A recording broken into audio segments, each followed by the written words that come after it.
রাতে সবাইকে। আজ আমি রান্না করব হলো আলু পোস্ত। তো প্রথমে আমি তেলটাকে গরম করে নিয়ে তার মধ্যে দুটো তেজপাতা দিলাম। তেজপাতাটা একটুখানি লাল লাল হয়ে আসলে আমরা দিয়ে দেবো শুকনো লঙ্কা।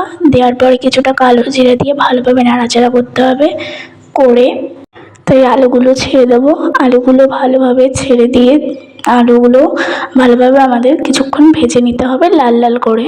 কিছুক্ষণ ঢাকনা চাপা দিয়ে লবণ দেবো। লবণটা দিয়ে ভালোভাবে নেড়ে চেড়ে নেব। নেড়ে চেড়ে নিয়ে এবার কিছুক্ষণ ঢাকনা চাপা দিয়ে রেখে দেবো।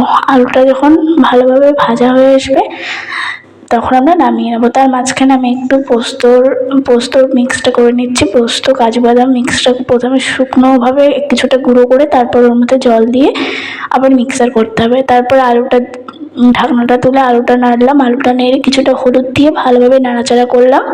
নাড়াচাড়া করে কিছুক্ষণ ভালো মতো এপিট ওপিট ভালোভাবে নাড়াচাড়া করতে করতে তারপরে দিয়ে দেবো হলো যেই পোস্ত বাটাটা, সেই বাটাটা একটুখানি দিয়ে ভালোভাবে মশলা দিয়ে ভালোভাবে আমরা একটু নাড়াচাড়া করে নেব।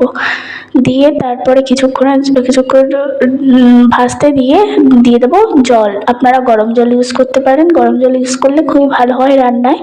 তো তারপরে যখন উতর খেয়ে আসবে তখন আমরা যে পোস্তটা বেটে রেখেছিলাম ওটা আমরা দিয়ে দেবো। পুরোটা দিয়ে ভালোভাবে ওইটা একটু জল দিয়ে ভালোভাবে ধুয়ে নিয়ে আবার দিয়ে দেবো ওইটা মিক্সটা। তারপরে ভালোভাবে নাড়াচাড়া করতে হবে। নাড়াচাড়া করে কিছুক্ষণের জন্য ভালোভাবে জাল দিয়ে নিয়ে তারপরে আমরা ওর মধ্যে দিয়ে দেবো হলো কাঁচা লঙ্কা।